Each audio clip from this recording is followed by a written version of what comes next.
الحمد لله وحده والصلاة والسلام على من لا نبي بعده وعلى آله وأصحابه أجمعين. أما بعد فأعوذ بالله من الشيطان الرجيم. بسم الله الرحمن الرحيم. ومن يعظم شعائر الله فإنها من تقوى القلوب. وقال النبي صلى الله تعالى عليه وسلم: أحب البلاد إلى الله مساجدها. وقال النبي صلى الله تعالى عليه وسلم: خيركم من تعلم القرآن وعلمه. صدق الله العظيم وصدق رسوله النبي الكريم، ونحن على ذلك لمن الشاهدين والشاكرين، والحمد لله رب العالمين. تمام حضرات درود شریف پڑھیں. اللهم صل على محمد وعلى آل محمد كما صليت على إبراهيم وعلى آل إبراهيم إنك حميد مجيد. اللهم بارك على محمد وعلى آل محمد كما باركت على إبراهيم وعلى آل إبراهيم إنك حميد مجيد. میرے محترم دوستو، عزیز بھائیوں، قرآن کریم کی جو آیت آپ کے سامنے تلاوت کی ہے، اس میں شعائر اللہ کی تعظیم کا تذکرہ ہے. شعائر اللہ کا مطلب کیا ہے؟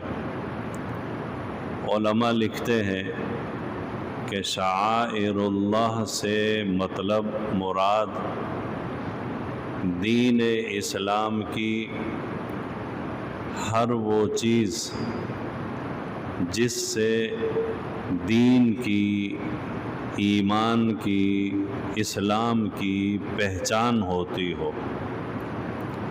جیسے ہر قوم میں، ہر جماعت میں، ہر قبیلے میں، ہر مذہب میں شناخت کے لیے کوئی پہچان اور علامت ہوتی ہے، تو اللہ رب العزت نے دین اسلام کی پہچان اور علامات کے لیے بھی کچھ چیزوں کا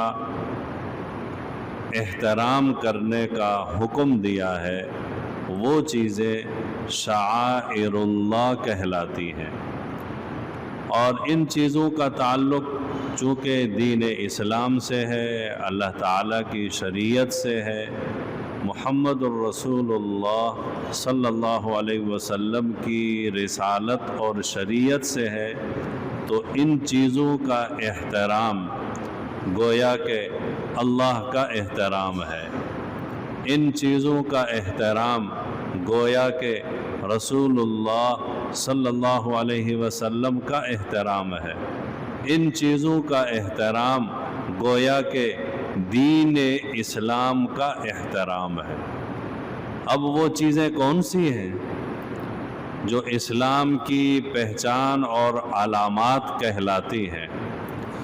تو ہر وہ چیز جس سے پتہ چلے کہ یہ مسلمان ہے اور اس کا مسلمان ہونے سے تعلق ہے، تو وہ چیزیں شعائر اللہ ہیں. جیسے خانہ کعبہ یہ شعائر اللہ میں سے ہے، مسجدیں شعائر اللہ میں سے ہیں، قرآن شعائر اللہ میں سے ہے، اذان شعائر اللہ میں سے ہے، نماز شعائر اللہ میں سے ہے. حضور نبی پاک صلی اللہ علیہ وسلم کی ذات اقدس اور آپ صلی اللہ علیہ وسلم کی سیرت اور احادیث یہ سب شعائر اللہ میں سے ہیں. اور جو شعائر اللہ کا احترام کرتا ہے، تعظیم کرتا ہے، گویا کہ اس کا دل تقوی اور اللہ تعالیٰ سے محبت کرتا ہے، یہ اس کی دلیل ہے۔ جو شعائر اللہ کی تعظیم کرتا ہے تو اس سے پتہ چلتا ہے کہ اس کے دل میں تقوی ہے، اس کے دل میں اللہ تعالیٰ سے محبت ہے۔ وَمَن يُعَظِّمْ شَعَائِرَ اللَّهِ فَإِنَّهَا مِن تَقْوَى الْقُلُوبِ۔ سب سے پہلی چیز جس کا احترام اللہ تعالیٰ کا احترام ہے، جس کی تعظیم اللہ تعالیٰ کی تعظیم ہے، جن سے محبت اللہ تعالیٰ سے محبت ہے، وہ ہے ذات اقدس محمد الرسول اللہ صلی اللہ علیہ وسلم۔ حدیث شریف کا مفہوم ہے، جس نے آپ صلی اللہ علیہ وسلم سے محبت کی اس نے اللہ سے محبت کی، جس نے آپ صلی اللہ علیہ وسلم کی تعظیم کی اس نے اللہ کی تعظیم کی۔ تو آپ صلی اللہ علیہ وسلم سے محبت، آپ صلی اللہ علیہ وسلم سے منسوب جو اشیاء اور چیزیں ہیں ان سے محبت، آپ صلی اللہ علیہ وسلم کی سیرت سے محبت، یہ شعائر اللہ میں سے ہے۔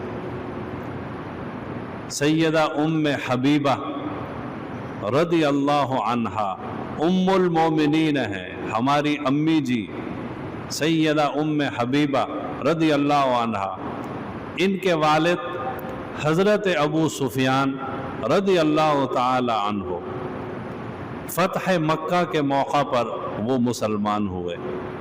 اس سے پہلے وہ مسلمان نہیں تھے، تو ایک مرتبہ وہ مدینہ منورہ میں آئے، ان دنوں میں ابھی تک وہ مسلمان نہیں ہوئے تھے، تو اپنی بیٹی ام حبیبہ رضی اللہ عنہا کے گھر میں چلے گئے، اور خاص اس کمرے میں جس کمرے میں رسول اللہ صلی اللہ علیہ وسلم کا بستر مبارک بچھا ہوا تھا، تو ام حبیبہ رضی اللہ عنہا نے جب ابا ابو سفیان آیا تو اس بستر کو لپیٹ دیا، سائیڈ پہ رکھ دیا۔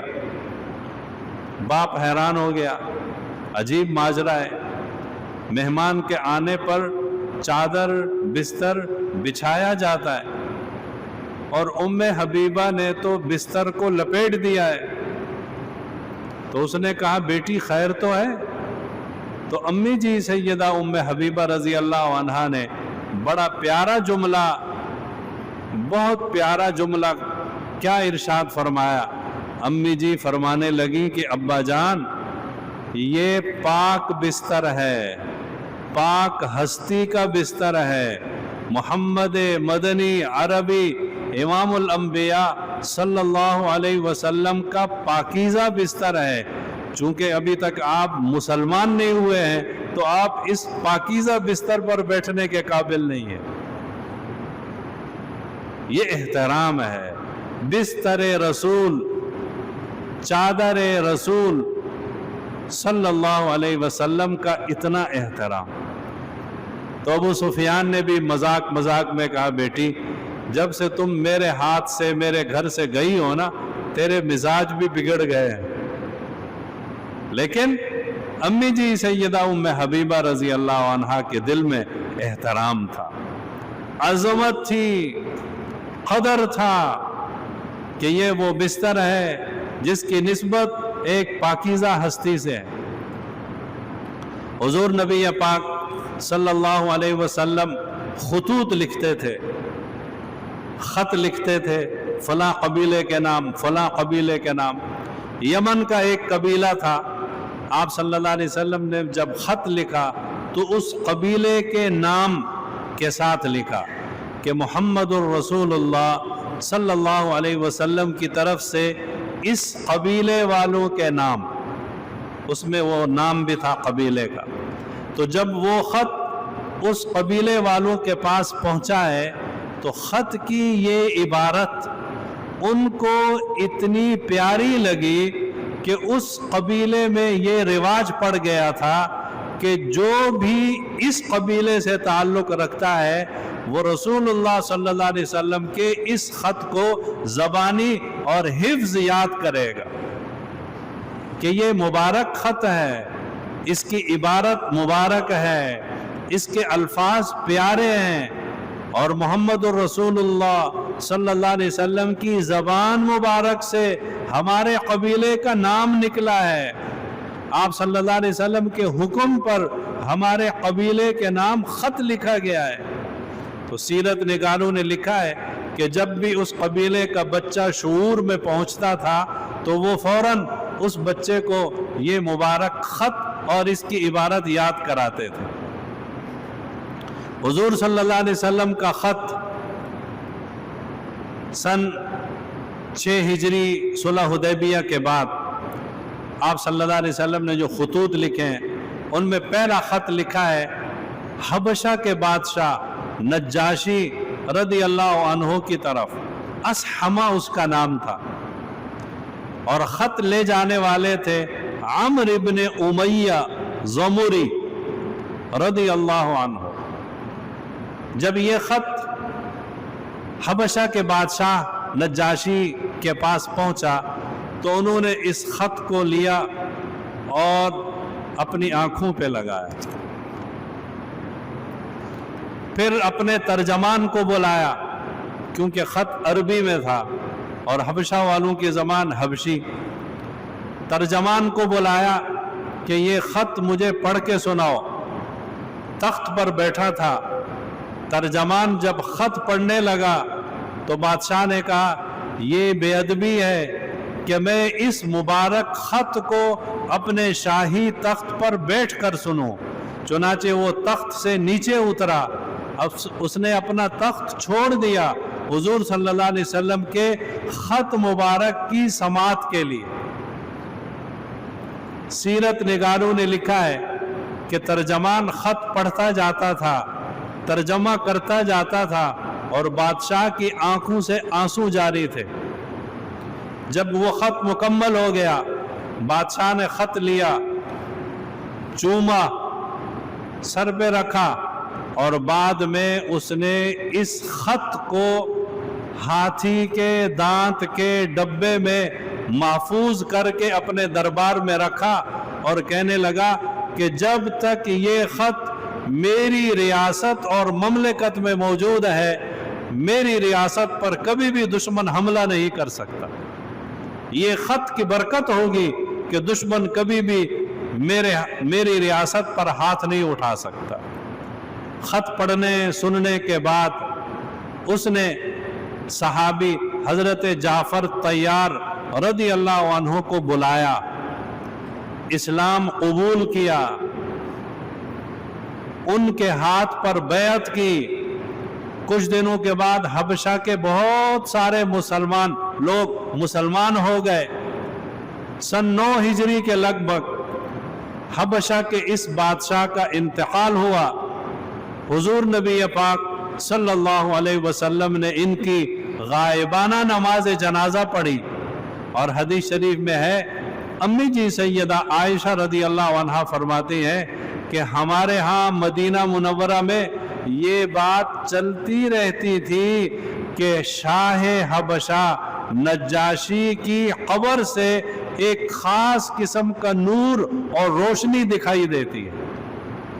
اللہ نے اس کی قبر کو نورانی کر دیا، اللہ نے اس کی قبر کو روشن کر دیا، اللہ نے اس کی ریاست کی حفاظت کی، اللہ نے اس کی مملکت کی حفاظت کی، اللہ نے اسے دنیا میں چمکایا، آخرت میں چمکے، جنت کے اور جنت کی نعمتوں کے مستحق اور حقدار بن گئے، اس لیے کہ انہوں نے شعائر اللہ کی تعظیم کی، رسول اللہ صلی اللہ علیہ وسلم کے خط مبارک کی تعظیم کی۔